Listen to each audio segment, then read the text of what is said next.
네.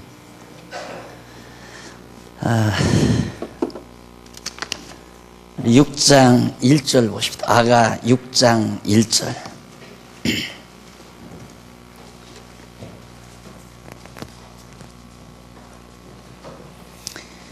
여자들 가운데 가장 어여쁜 자야, 너의 사랑하는 이가 어디로 갔느냐? 너의 사랑하는 이가 어디로 돌아갔느냐?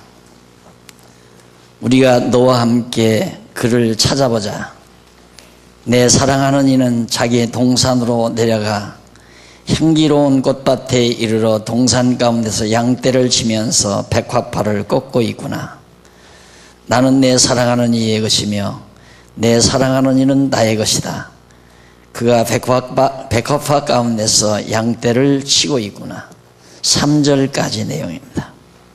신부가 돌아간 신랑을 찾는 것에 대한 아가를 노래하는 내용입니다. 여기 1절 보면 1절에서 그 이하 3절까지가 돌아간 신랑, 그러니까 문 밖에서 꿈속에 노크하던 신랑이 사라져 버렸어요. 사라진 게 아니라 여자가 착각을 한 거죠. 신부가 꿈속에서.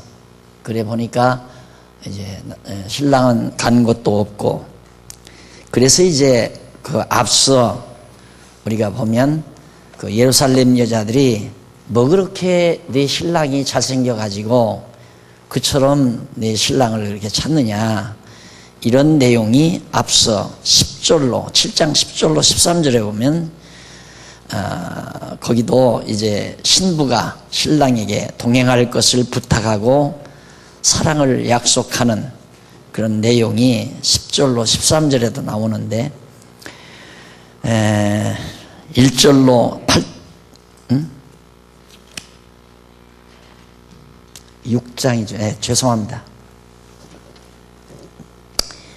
6장 1절로 3절, 그 전에 5장 10절로 16절에 보면 신부가 예루살렘 여자들에게 신랑의 미모를 자랑하는 내용이 나오죠.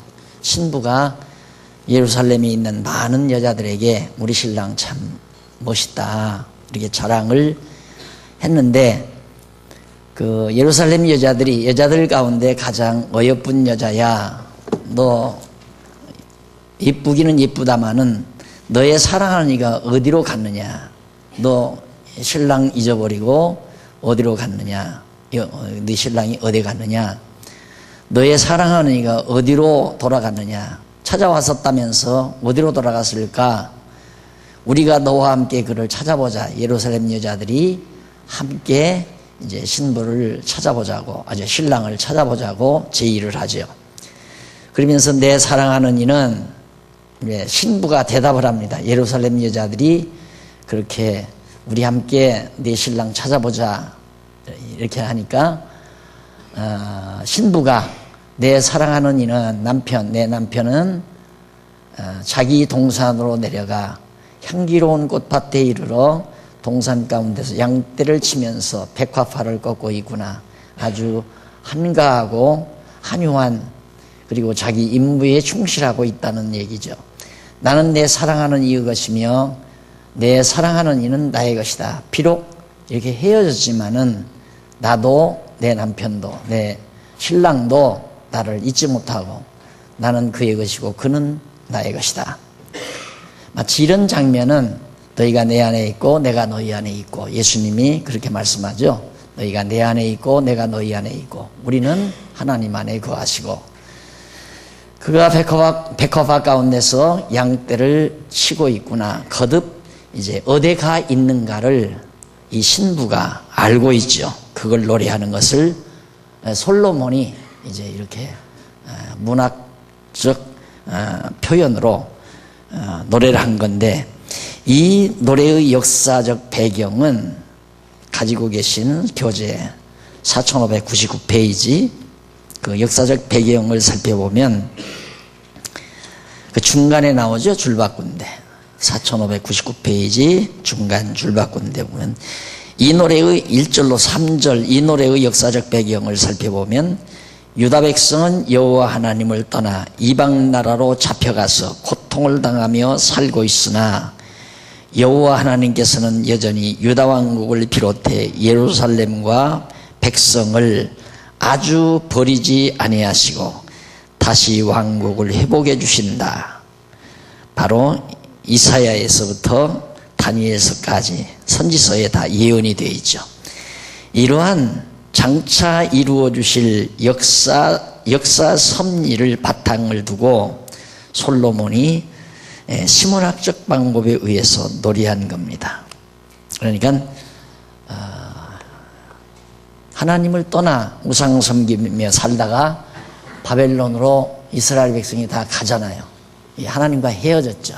멀리 헤어졌지만 그러나 하나님은 절대 하나님을 떠나버린 비겁한 이스라엘 백성을 책잡아서 잊어버리거나 던져버리시는 하나님이 아니다. 근데 이런 걸 보면 하나님이 얼마나 극진한 사랑을 가지고 있는가. 한 번 사랑하신 그 하나님의 사랑은 불변의 사랑이라는 것. 근데 이 불변의 사랑을 우리 인간들이 죄성이 있기 때문에 그걸 권태롭게 생각해 버리는 경우가 많죠. 그러니까 그 권태로운 하나님의 사랑에 대한 권태증, 그러니까 우리가 처음 하나님을 발견하고 하나님의 은혜를 발견했을 때 얼마나 울먹이는, 정말 몇 번이고 눈시울을 데피고 또 눈물을 먹으면서 감동해하던 그러한 처음의 그 신앙, 그걸 요한계시록에서는 너희들이 처음 사랑을 버렸다고 그러죠. 근데 인간은 꾸준함이 없어요. 이 꾸준함이 없다는 것은 반복되는 삶에 대해서 지겹고 권태롭게 생각한단 말입니다. 그게 이제 인간의 타락성이거든요. 그래서 자꾸만 새로운 걸 요구해요. 새 것을. 그런 데서 이제 타락하거든요. 그래, 이 권태를 느끼지 아니하는 하나님의 영원한 사랑을 우리가 진정으로 맛보며 살려면 우리에게서 이 타락된 육성이 자꾸만 삭제돼야 돼요.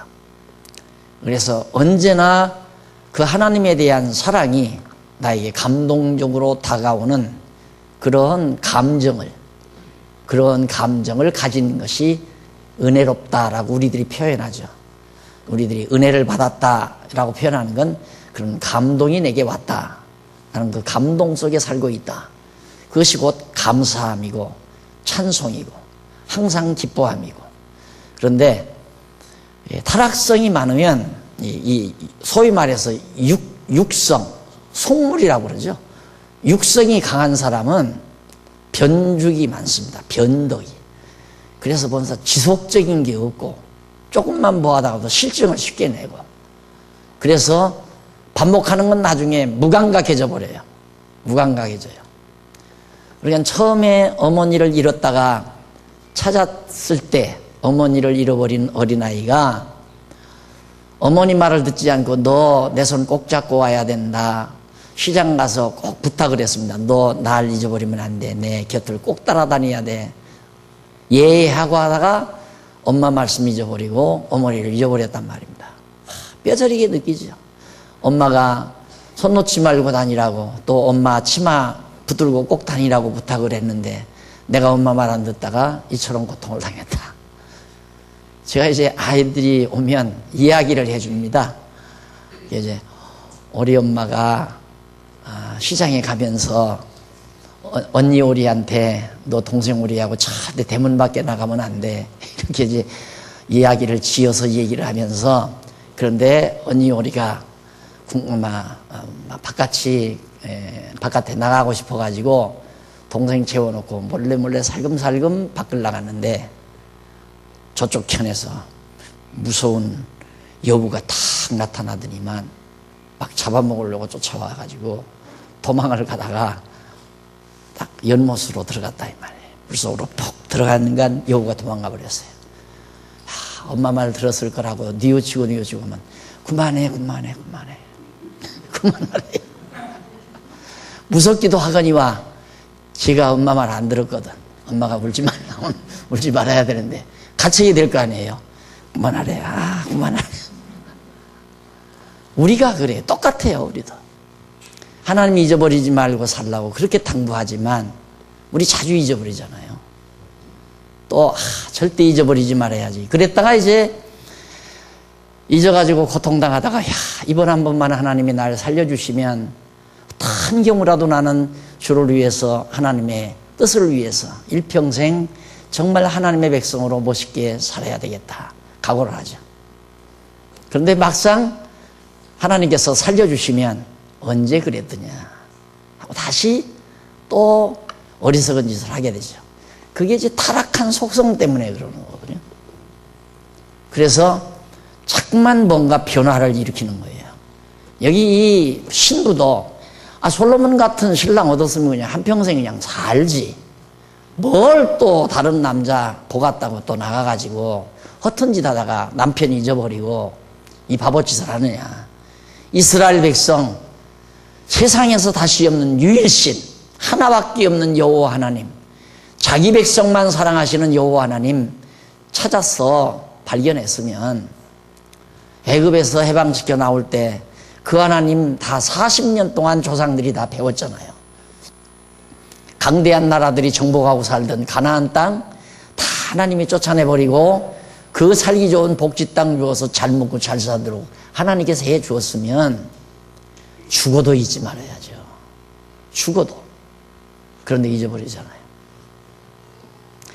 그래서 정말 너무도 영원하신 하나님, 불변하신 하나님의 그 사랑에 우리는 타락한 속성 때문에 권태를 느껴가지고 신앙생활도 가면 갈수록 점점 더 퇴색해져 가요. 예수 교회 생활 오래 한 사람들이 문제가 되는 경우가 참 많죠. 이게 이제 쉽게 권태를 만날 와서 그냥 하는 거 그대로 또 하고 하는 거 또 하고 그래서 뭔 변화를 자꾸만 주어야 하는. 그래서 여러분 자신의 생활을 한번 잘 살펴보시면 나는 한 가지 일을 끊임없이 권태를 느끼지 않고 해갈 수 있는가 한번 반성해 볼 필요가 있습니다. 그럴 정도의 생활이라면 영원하신 하나님의 사랑으로 만족하며 살 수 있는 그런 어느 정도의 자질을 갖추었다고 볼 수 있는 거죠. 그래서 결국 그 하나님 잊어버렸지만은 이스라엘 백성들은 하나님을 저버리고 잊어버렸지만은 하나님은 여전히 당신 하실 일, 여기 신랑이 양떼 먹이고 있고 여기 보니까 백화파를 꺾고 있고 그렇게 한유하고 낭만적인 시간들을 자기 남편이 보내고 있다. 그리고 양떼를 치고 있고 여전히 하나님께서는 많은 역사, 인생들의 영혼을 다스리고 주관하시며 섭리해 가고 계시다라는 의미를 내포하고 있는 겁니다. 자, 이렇게 해서 6장 3절까지 일단은 이제 끝이 났습니다. 그리고 이제 오늘 우리가 공부할 내용이 주보에 나와 있는 대로 4절부터인데 신부를 찾는 신랑 내용이 6장 4절로부터 7장 9절 상반절까지 나와요. 신부를 누가 찾는가? 신랑이 찾아요. 그래서 그러는지 좀 우리 여자 성도님들 오해 말고 들어주시기 바랍니다. 부부가 헤어지면 내가 남편이 아내를 찾는 경우는 많이 봤어요. 근데 헤어진 남편을 아내가 찾는 경우는 아직은 못 본 것 같아요. 맞았나요? 맞았으면 한번 손 들어보세요. 진짜 그런 것 같아요. 지겹기도 하겠죠. 우리 동양문화권에서 가장 달달달달 여자를 볶아댔던 남편이 지겹기도 하겠지만 어쨌든 남편과 아내가 헤어지면 남편은 아내를 찾아요. 기분이 좋게 헤어졌든 안 헤어졌든 찾는데 아내는 남편을 별로 안 찾는 것 같아요. 그게 남편들 조심하셔야 됩니다. 그냥 잊었다 찾으려고 하지 말고 있기 전에 있을 때 잘하시라고 하는 얘기죠. 정말 하나님이 찾아 나서야 돼요. 하나님이. 이게 딸에게 엄마가 시어머니가 친정어머니가 그렇게 부탁하잖아요. 딸이 보따리 싸가지고 이제 친정집에 오니까 가만히 보니까 죽어 보따리 싸가지고 나왔는데 가지 못하죠. 여자는 못 들어가는가 보더라고요. 한번 보따리 싸가지고 나오면. 싸가지고 나오면 안 돼요. 나오면 툇마루까지만 나오든가 안 그러면 옆방으로 가든가 해야지.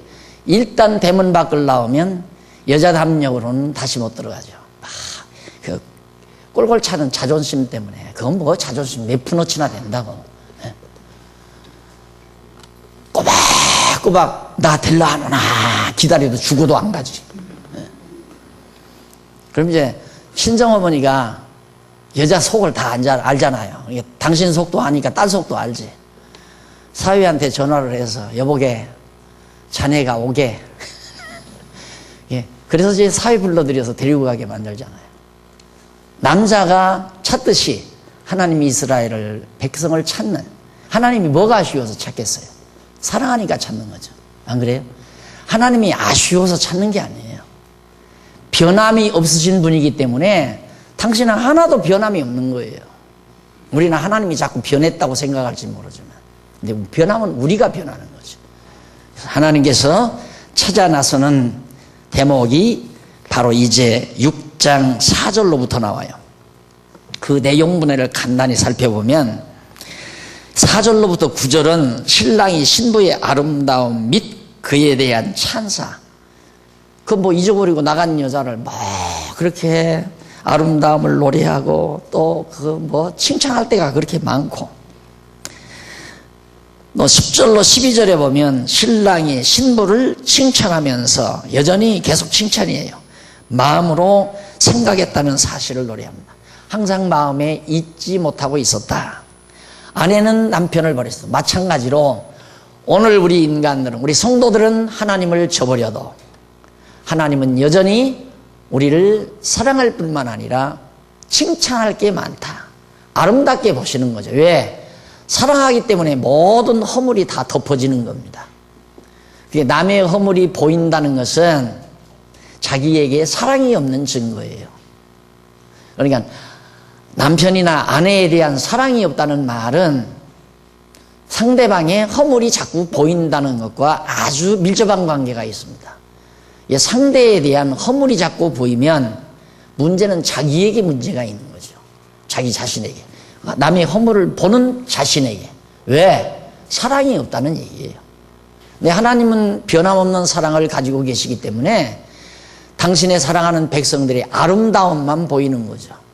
그리고 한시도 잊지 않고 마음에 간직하고 계시고, 나간 탕자를 기다리는 아버지의 심정과 똑같죠. 막상 탕자가 못되게 굴었지만은 탕자가 나가고 나면 집에 있을 때 아버지에게 잘하고 재롱 떨었던 것만 생각하지 고약스러운 행동을 했던 건 다 잊어지잖아요. 아버지가 사랑하는 마음을 간직하고 있습니다. 근데 부모도 마찬가지입니다. 자식이 사랑스러우면 자식이 잘못한다는 생각을 전혀 못하는 거죠. 참 저놈들은 나에게 너무 잘하고 있다. 그게 자식 사랑한다는 증거입니다. 잘해서 잘한다고 생각하는 게 아니라 자식을 사랑하기 때문에 잘못하는 건 다 덮어지는 거죠. 친구 관계도 마찬가지고, 부자 관계도 마찬가지고, 사제 관계도 마찬가지고, 스승도 제자를 볼 때 자꾸 흠집만 보이면 제자에 대한 사랑이 없어졌다는 얘기죠.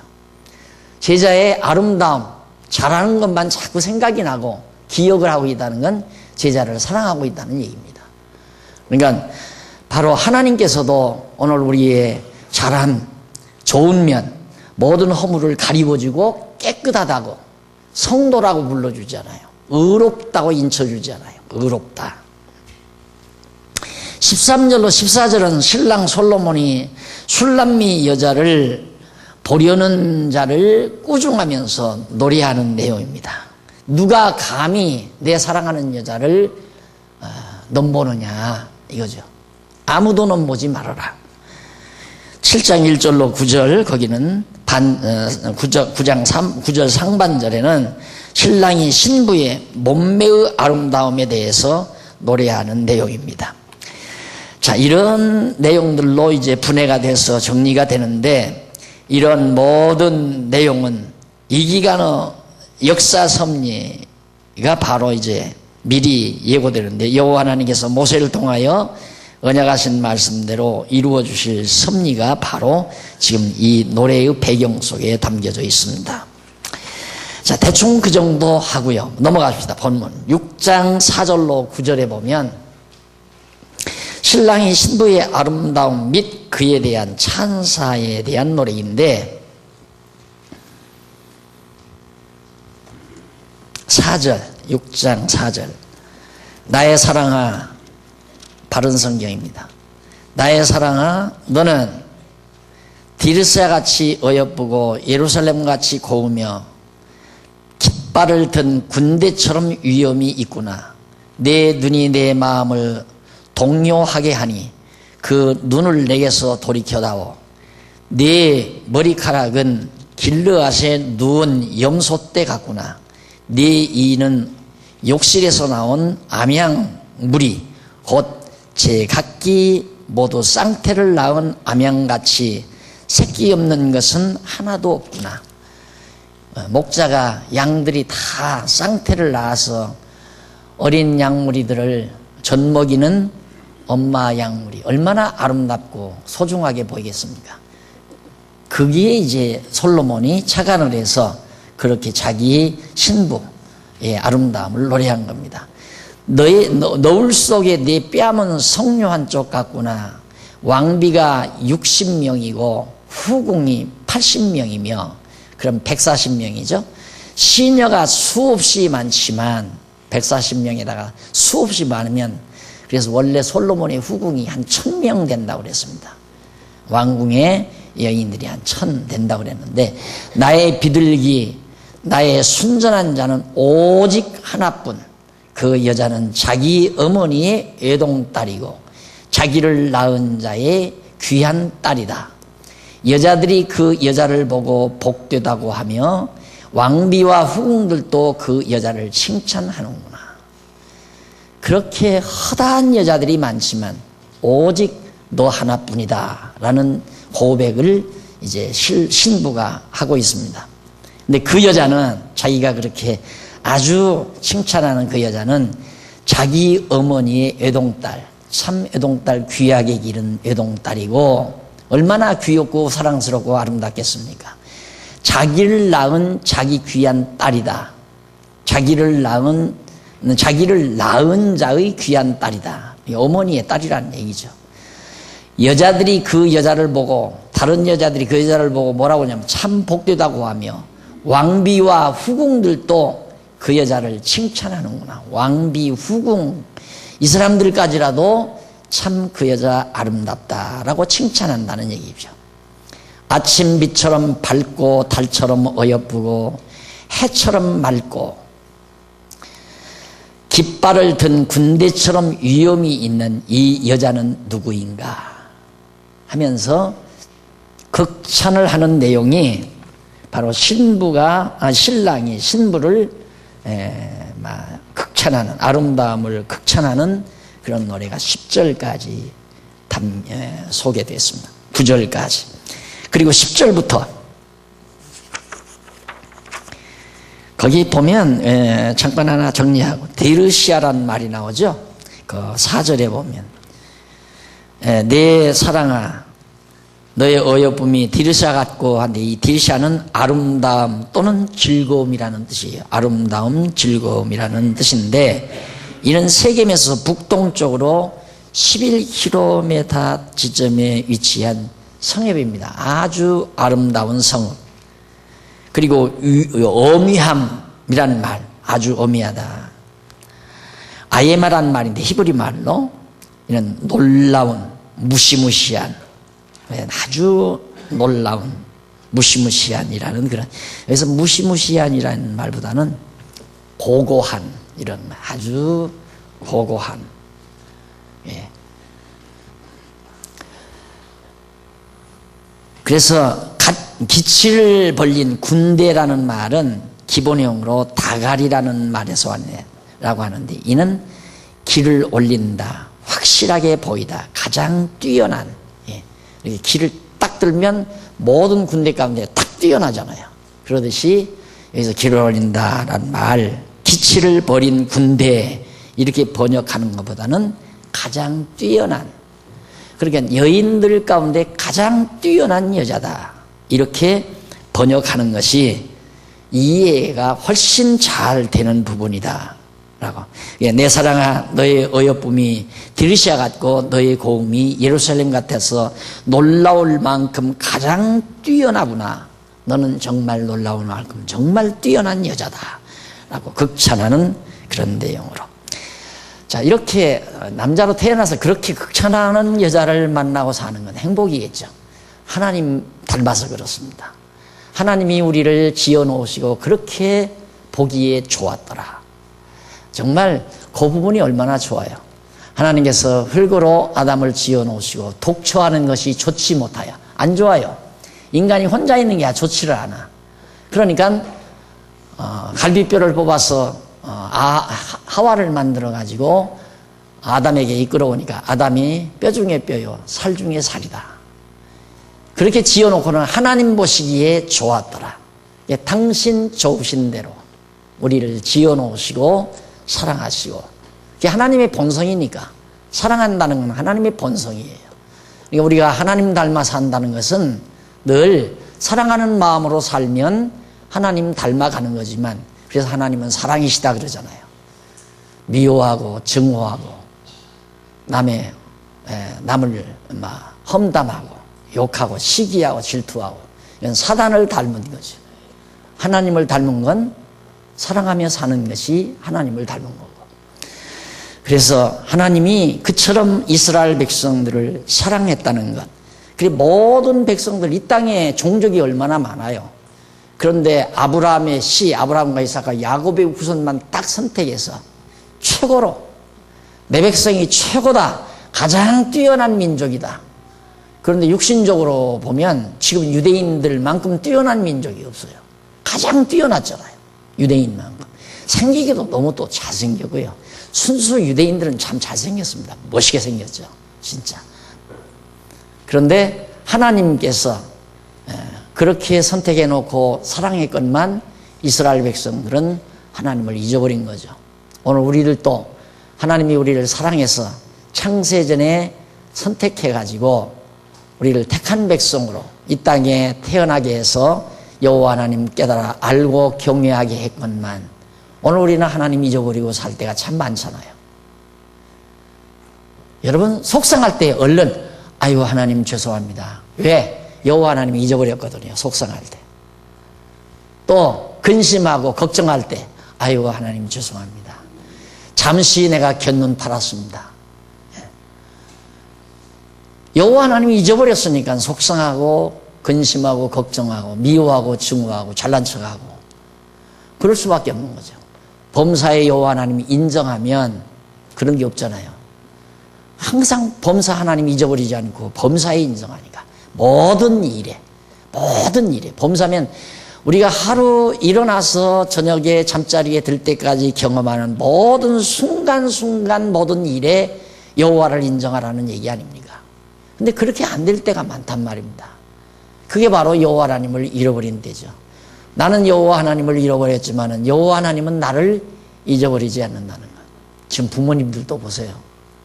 시골에 홀로 남아 계신 노 부모님들 계시면 그 어른들의 머릿속에는 항상 고추밭에 가도 아이고 저놈의 고추가 언제나 익나, 저걸 따서 말려가지고 우리 사회에 잘 먹는 고추장장 가서 딸리담 찾아왔을 때 꼬깃꼬깃 싸가지고 다 차 안에다가 트렁크에다가 실어줘야지, 그 생각하면서 노년 생활을 보내잖아요. 부모는 자식을 잃어버리는 순간 없지만 자식들은 부모 잃어버리고 살 때가 참 많잖아요. 그런데 보이지 않는 하나님은 얼마나 잘 잊어버리겠어요. 잘나서 잘 사는 줄 알고, 잘나서 사업자라는 줄 알고, 잘나서 성공하는 줄 알고, 잘나서 건강한 줄 알고, 다 여호와 하나님 다 잊어버리고, 범사에 여호와 인정하고 산다는 것이 그리 쉽지 않다. 이스라엘 백성들이 수십 년 동안 여호와를 떠나서 이방 나라에 가서 비참하게 살고 있잖아요. 나가봤댔자 뻔해요. 나가봤댔자 얼마나 고통을 많이 당합니까? 자, 그 다음 넘어가서 10절로 12절에 보면 6장 10절로 12절에 보면 아침 비처럼 맑고 달처럼 어여쁘고 해처럼 맑고 깃발을 든 군대처럼 위엄이 있는 뛰어난, 그 말이죠. 깃발을 든 군대처럼 뛰어난, 위엄 있는 번역보다는 뛰어난 이 여자는 누구인가? 제가 번역 잘하죠? 왜 이렇게 번역할 수 있느냐면 흐름을 아니까 그래요. 문장의 흐름을 아니까. 아니 갑자기 군대가 왜 태어나? 여자하고는 어울리지 않는 군대가. 안 그래요? 그러니까 해석하기가 힘들죠. 이렇게 좋은 말이 있는데 모든 여인 중에 가장 뛰어난 신부.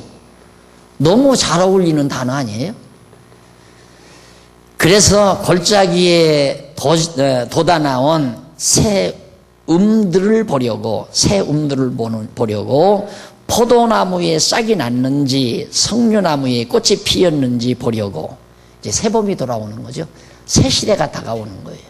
그러니까 이미 이제 이스라엘 백성들이 어두운 시대를 보내고 어두운 캄캄한 고난의 시대를 다 70년 이제 보내고 나서 이제 새로운 봄을 맞잖아요. 귀국을 하는 예루살렘으로 돌아오는 그 봄날을 연상을 하는 겁니다. 역사적인 이스라엘 민족의 역사적 봄날을 연상을 하면서 골짜기에 돋아나온 새 음들을 보려고, 야, 이제 따뜻한 봄볕에 음들이 돋아나지 않는가, 포도나무에 싹이 닿는지 석류나무에 꽃이 피었는지 보려고 내가 호도나무 동산으로 내려갔을 때에 나도 모르는 사이에 내 마음이 나를 내 지체 높은 사람들의 수레에 오르게 하였구나. 자, 여기서 이제 10절로부터 12절 신부를 칭찬하며 마음으로 생각했다는 사실을 12절까지 나도 모르는 사이에 내 마음이 나를 내 지체 높은 사람들의 수레에 오르게 하였구나. 그러니까 포도나무나 이제 새봄을 맞아서 그랬는데 당장 수레에 자기가 타고 찾으러 가는 거예요. 어느 순간 벌써 자기는 높은 왕들이나 타는 그런 수레에 자기 몸을 싣고 지금 신부를 찾아서 달려가는 그런 사실을 여기서 12절까지 해서 노래하고 있습니다. 거기 보면 역시 기치를 벌린 군대 같다는 말, 그 히브리 말인데 이는 길을 올리다, 확실하게 보이다, 가장 뛰어난, 아까 말씀드렸죠. 그 다음에 능어 뜻을 가진 다갈이라는 말에서 와진 거거든요. 기본 말에서. 그리고 위험한, 이것도 아까 잠깐 말씀드린 건데 이는 놀라운, 무시무시한, 그래서 고고한, 아주 당당한 그런 의미로 이해를 하시면 되겠습니다. 그 다음에 이제 그 본문 가운데서 여기 내 백성이라는 말 나오죠. 내 백성이라는 말은 바로 그 4605페이지 중간에서 조금 내려와 보면 아미란 말이 나옵니다. 히브리 말로.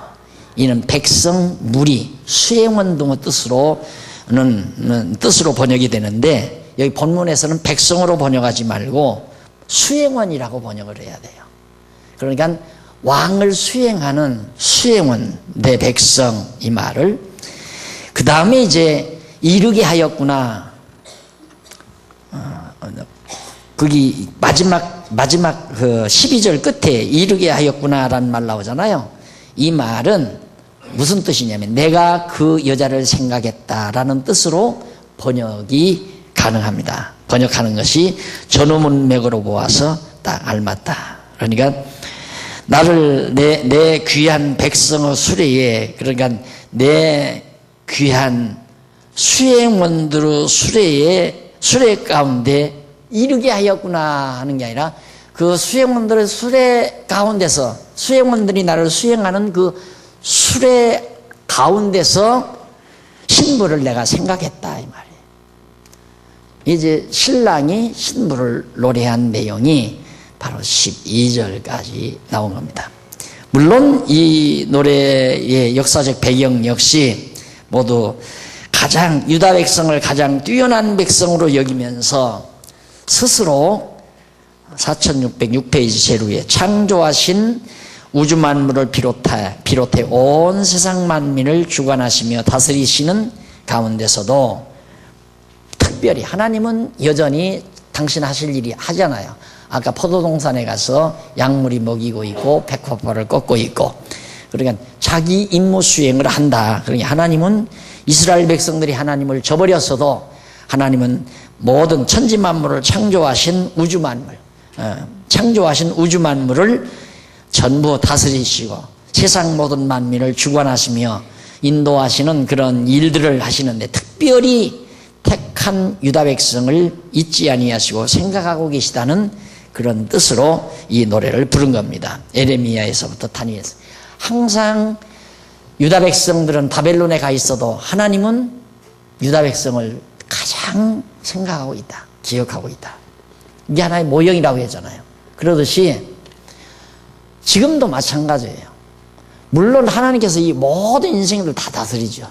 하나님이 없다고 하는 북한 공산 집단들도, 김정일이도, 또 하나님이 없다고 하는 무신론자들도 하나님이 일일이 다 다스리시고 주관하시고 역사도 하나님이 섭리하시지만은 그 가운데서도 하나님은 당신의 택한 백성을 유독이 가장 항상 잊지 않고 생각하고 계시다는 이 생각. 내가 가끔 비유들잖아요. 찹찹하고 외롭고 쓸쓸하고 그런 상태에서 이제 아이들도 다 가서 학교 보내고 남편은 직장일을 바빠서 이른 아침에 출근해 버리고 밥을 먹는 둥 마는 둥 일어나서 그냥 집안 청소하고 잠시 화장대 앞에서 얼굴을 만지리다 보니까 눈물이 쏟아지잖아요. 내 인생은 뭔가, 누구한테서 돌려받나, 이런 생각하면서. 그럴 때 하다못해 저 먼 지방에서 살고 있는 친구로부터 전화 한 통화만 따르릉 와도 그날 하루가 힘이 솟잖아요. 아, 그 친구는 그래도 나를 기억해 주고 있다. 그런데 어떻게 하나님이 날 잊지 않고 계시다는데 생활에 힘이 없을까요?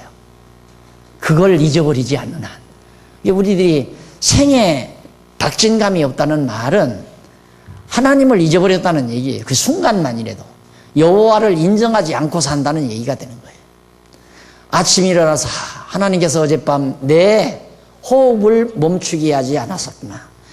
나는 아무것도 모르고 의식도 없이 잠을 잤는데도 하나님께서는 내 염통에 심장의 피가 멎지 않도록 내 심장을 움직여 놓으셨구나. 내 호흡을 이어주셨구나. 어떤 순간이라도 그렇게 하나하나 여호와 하나님을 인정하고 산다면 외로울 날이 있을 수가 없죠. 외롭거나 쓸쓸하거나 고독하거나 이런 일들이 기억만 해준다는 확실한 것만 있어도. 그러니까 신랑이 정말 혹시 이제 봄이 왔으니까 하고 새시대가 지금 가까우니까 막 가서 새순이 돋았는가 보려 하다가 수행원들이 왕을 모시고 왔던, 신랑을 모시고 왔던 그 수레, 거기에 딱 수레 가운데서 당장 자기 사랑하는 신부의 생각이 계속해서 떠올랐다. 그런 의미로 노래를 부른 겁니다. 자, 이렇게 해서 6장 13절로부터 14절까지 내용이 이렇게 나와 있는데, 거기 이 노래의 역사적 배경이 4607페이지 위에서 8째 줄 줄바꾼 데 나와요. 여호와 하나님께서는 바벨론으로 사로잡혀가 살고 있는 유다 백성을 주변에 있는 이방 민족들이 소홀히 여기고 있는 것과는 달리 소중히 여기신다는 사실을 노래한 거죠. 다른 민족하고는, 다른 이방 민족들과는 비교가 안 되는 거죠. 그러나 나타난 현실은 바벨론은 강하고 유대인들은 바벨론에 종살이하고 있잖아요. 그러니까 역사의 표피만 보면 하나님은 바벨론 편 같죠. 우리의 신앙이 거기에서 이제 자꾸 흔들리는 거예요. 이게 뭐냐? 정말 하나님이 살아계실까? 하나님이 살아계시다면 왜 저 사람은 하나님을 알지도 못하고 신앙생활도 안 하고 성경도 모르고 진리도 깨닫지 못하는데 저 사람은 저렇게 힘있게 모든 일이 잘 풀려나가고 나는 이렇게 힘없이 짓눌려 살아야만 하는가? 이런 순간순간들이 많이 있잖아요. 그러니까 역사의 배후에서 섭리하시는 하나님은 눈으로 안 보이잖아요. 하나님의 역사 섭리의 손길은 전혀 보이지 않죠. 그래서 여러분, 세상 역사, 일반 세속 역사가들이 기록해 놓은 역사책, 그거 우리 신앙인들이 함부로 보았다가는 기만당하고 말아요. 그건 제대로 된 역사가 아니에요. 그 역사 이면에 섭리하시는 하나님의 솜씨를 볼 줄 알아야 돼요. 그러면 사람이 겸손해져요. 내가 늘 아주 쉽게 이야기하기 위해서 요셉 이야기를 자주 들고 다윗 이야기를 들잖아요. 다윗은 하나님의 섭리를 알죠. 하나님이 나를 이스라엘의 왕으로 기름 부어 놓으셨다. 사울이 아무리 강한 힘으로 강한 군대력을 가지고 나를 죽이려고 하고 나를 핍박한다 할지라도 하나님은 나를 보호하신다. 확실히 믿고 있잖아요. 그렇게 역사를 볼 줄 알아야 역사 공부에 대한 의미를 파악할 수 있는 거란 말입니다. 그래서 내가 속회시를 만들어 드리면 역사를 논하라 하는 말은 세상 역사가들이 또 토인비가 적어놓은 근대사를 연구하라는 말 아니에요. 지금 제가 말씀드리는 이런 역사를 논하라는 얘기죠. 하나님의 배후에서 역사하는. 어느 성도가 예를 들어서 지난 한 주간 정말로 어려웠다. 정말로 어려웠다. 남편은 실직당하고 내가 직장을 잡아보려고 나가서 직장을 구하다 보니까 직장이 없더라. 정말 막연하죠. 따분하고 막연하죠. 그럴 때 역사를 논한다는 건 참 아름답잖아요. 우리의 현실은 각박하지만 그래도 우리 배후에서 지금도 더 아름다운 미래를 향해서, 긍정적인 미래를 향해서 준비하고 계시는 하나님의 역사적 손길을 고통당하는 형제에게, 고통당하는 회원에게 말하면서 함께 논할 수 있다고 하는 것은 새 힘 얻는 원천이에요. 이것이 맥 풀려가지고 교회에 왔다가 속회실에 들어가서 회원들과 함께 그런 역사를 한마디 논의하고 떠나는 그 순간 발걸음은 가벼울 것이고 거친 세상을 이겨낼 수 있는 강한 힘은 솟구칠 것이고, 비록 먹거리도 없이 따르는 신하들을 데리고 따르는 부하들을 데리고 도망쳐 다니는, 광야로 도망쳐 다니는 초라한 다윗의 모습을 한번 연상해 보시라 말입니다. 사울은 군대가 있어요. 무기가 있어요. 힘이 강력합니다. 현직 왕이에요. 비교가 안 되죠. 저는 역적이고 다윗은 역적으로 몰렸고. 그러나 배후의 역사의 주관자의 손길은 바로 다윗에게 지금 가 있다는 얘기입니다. 하나님의 사랑의 눈길은 다윗에게 맞추고 있다는 얘기예요. 이걸 우리가 보지 않고는 세상 살다가 실망할 때가 너무너무 많죠. 정말 많죠. 좌절하고 절망할 때가 많단 말입니다. 그래서 여기도 지금 이스라엘 백성, 유다 백성들은 바벨론에 가서 정말 고통당하고 있습니다. 나라 다 망했죠. 예루살렘 다 불타버리고 잿더미 됐죠. 이제는 돌아갈 길도 없어요. 돌아갈 수도 없어요. 돌아가면 삶의 터전이 다 폐허돼 버렸어요. 살만한 곳은 바벨론 군대들이 이방인들을 다 데려다가 거기 살게 만들어 놨어요. 우리나라도 그랬잖아요. 우리나라도 참 옥토가 즐비한 호남 평야나 뭐 그런 아주 살기 좋은 그런 지역들은 일본 사람들을 전부 데려다가 이주시켜 놓고 우리나라 사람들은 저 만주벌판으로 아니면 남양군으로 전부 다 보내버리고,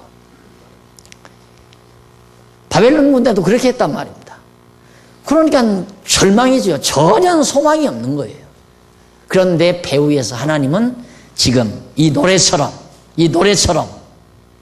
하나님은 유다 백성에게 지금 관심이 가 있고, 유다 백성에 대한 새로운 봄을 맞이하는 노래, 이 노래 속에 담겨진 것처럼 새 역사를 빚어갈 하나님의 놀라운 솜씨가 배후에 있다는 것, 이것이 역사의 배후예요. 그래서 우리의 역사관은, 여러분들이 지금 기독교, 성경적 기독교 공부하죠. 나는 한 번 가르치면 거의 다 알 거라고 안 가르쳤는데, 경험하는 목사님 얘기 들으니까 성경적 기독교, 기독교 예정론, 율법과 체육, 그리고 은혜, 뭐 성경신학 연구, 성경신학 개론, 이런 책들을 계속 돌아가면서 두세 번씩 계속 공부한대요. 그러니까 되더라는 거예요. 그러니까 목회하기가 그렇게 좋답니다. 자기들 스스로 그렇게 공부하니까. 그런데 나는 책 써놓고 한 번 강의하고 매년 10년이나 20년 지나면, 한 10여 년 지나면 또 한 번 강의해주면 해주고 안 해주면 말고, 그 여러분 스스로도 또 가서 그렇게 공부하는 것도 아니고 해야 돼요. 반복적으로 계속 해야 돼요. 반복적으로. 그것이 무슨 인간이 만들어낸 어떤 이론이라면 한두 번 하면 뭐 다 상식적인 거니까 에이 이건 나도 알겠다 하지만, 이건 안 그렇다니까요. 내 이론도 아니고 내가 만들어낸 것도 아니라 하나님의 말씀, 천리의 계시 속에 붙박혀 있는 진리이기 때문에 우리들의 생각을 자꾸 놀라 깨어나게 한다 이 말입니다. 나도 수요일 날은 지금 딱 영상 틀어놓고 나도 듣는데, 야 진짜 내가 해서 야가 아니라 진짜 정말 우리가 이 진리를 발견하고 산다는 게 얼마나 소중하고 값진 것인가, 이런 생각을 많이 해봅니다. 그러니까 여러분 지금도 아파하시는 분 있습니까? 생활의 위협을 느끼고 세상이 거칠고 삭막해서 좌절당하고 절망하고, 하나님이 지금도 우리를 어느 민족보다, 어떤 사람보다 가장 최고로 뛰어난 백성으로, 뛰어난 하나님의 자녀로 우리를 기억하고 계시다는 거야. 아무리 역경 속에 있는 현실이지만, 아까 말씀드린 대로 지금 유다 백성은 바벨론 포로로 잡혀가서 지금 거기서 이제는 돌아올 생각도 못하고 그럭저럭 남의 땅에서 그냥 삶의 터전 만들어 놓고 밥 먹고 자녀 낳으면 살짝 정하고 그냥 서글프게 살아가는 현실이에요. 그런데 그 현실 배후에서는 하나님은 이렇게 엄청난 생각을 하고 계시다. 안 잊어버리고 기억하고 계시다. 새봄이 왔으니까 찾으러 가야 되겠죠. 그래서 오늘 우리가 상고하는 내용 자체가 3. 신랑 신부의 상봉이 나와요. 앞으로는. 지금은 2번에서 신부를 찾는 신부를 찾아가요. 아주 어려운 상황에 빠져있는 신부를 찾아서 신랑이 오는 것처럼 우리의 절망적 상황 속에 찾아오시는 하나님. 그래서 내가 이렇게 성경에서 이런 내용들을 많이 발견하고, 가장 절망적일 때가 하나님의 능력의 손길이 임하는 그 시기가 가까웠다는 징조다. 이걸 반드시 잊어버리지 말고 기억을 하셔야 됩니다. 근데 우리는 가장 절망적일 때 좌절하잖아요. 그게 아니에요. 하나님이 우리를 가장 절망하게 만드는 것은 우리 가르치기 위해서 그러거든요. 네 힘으로는 안 된다. 너 혼자서는 안 된다. 내 고집대로도 안 된다. 너 나 버리고 갔잖아. 너 나 버리고 가니까 그 꼴 되지 않았느냐. 내가 다시 찾아준다. 그래서 가장 절망적일 때 찾아오는 거죠. 그러니까 아이들도 버릇을 가르치려면 그냥 자기 고집대로 하도록 내버려 두었다가 안 되고 엄마 찾아오든가 아빠 찾아오든가 그때 손 붙잡아 주어야 아기가 버릇이 고쳐지죠. 조금만 뭐 하면 그냥 도와주고 뭐 조금만 뭐 하면 해줘버리고 하면 버릇이 나빠진다고 그러잖아요. 인간의 고학성이라서 그래요. 인간의 고학성이라. 그래서 인간은 너무 평탄하면 너무 평탄하면 하나님 앞에는 못 써져요. 왜? 평탄한 것 자체가 권태스러우니까. 참 인간 묘하죠. 요즘에는 자살하는 사람들이 못 살고 못 먹어서 자살하는 사람 없어요. 과거에는 못 살고 못 먹어서 자살 수가 많은데 하루에도 42명씩 죽는다고 그러잖아요. 자살한다고. 다 돈 많고 잘 먹고 잘 사는 사람들이 죽어요. 권태스러우니까. 하나님께서 우리를 감동하게 하고 우리를 정말 힘있게 만들고 즐겁게 하기 위해서는, 권태를 없이 만들기 위해서는 그러한 역경, 업다운을 시키시는 하나님의 섭리를 엿볼 수가 있습니다. 이제 신랑 찾아가는 노래, 신부 찾는 노래 다음 시간 우리 참고하기로 하고 오늘 강의 여기서 마무리합니다. 살아계신 하나님 아버지, 잊어서는 안 될 여호와 하나님이시지만은 신부가 신랑을 잃어버린 것처럼 우리들은 시시각각 하나님을, 여호와를 잊어버리고 살 때가 참 많습니다. 하나님 아버지, 내가 힘들고 고달프고 외롭고 쓸쓸하고 근심 걱정이 밀려오고 시기와 질투가 일어날 때 내가 여호와를 잊었다는 사실이 기억나게 하시옵소서. 그리고 잊어버린 여호와를 다시 한번 기억해서 찾아오시기를 기다리는 그런 믿음의 생활이 우리 생활 속에 이어지도록 지켜주시옵소서. 감동을 잃어버린 우리 성도님들 계시거들랑 하나님께서 감동 잊지 말게 하시고, 삶의 권태를 느낀 자들이 있거들랑 삶 속에서 박진감이 넘치도록 역사하시옵소서. 예수님 이름으로 기도드립니다. 아멘.